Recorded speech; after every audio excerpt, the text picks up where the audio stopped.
Breaking news చూస్తున్నాం.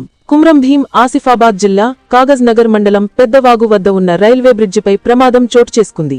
Third line పనుల్లో భాగంగా నిర్మిస్తున్న బాక్స్ బ్రిడ్జిలో 3 కార్మికులు ఇరుక్కున్నారు.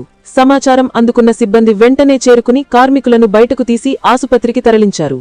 గాయపడిన వారిలో వెస్ట్ బెంగాల్కి చెందిన రవి, అక్బర్, ఉత్తరప్రదేశ్కి చెందిన అనుజ్లుగా గుర్తించారు. అనుజ్, అక్బర్లకు స్వల్ప గాయాలు కాగా రవి తీవ్రంగా గాయపడి అధిక రక్తస్రావంతో పరిస్థితి విషమంగా ఉన్నట్లు సమాచారం. గాయపడిన వారికి కాగజ్నగర్లోని ఓ ప్రైవేట్ ఆసుపత్రిలో వైద్యులు చికిత్స అందిస్తున్నారు.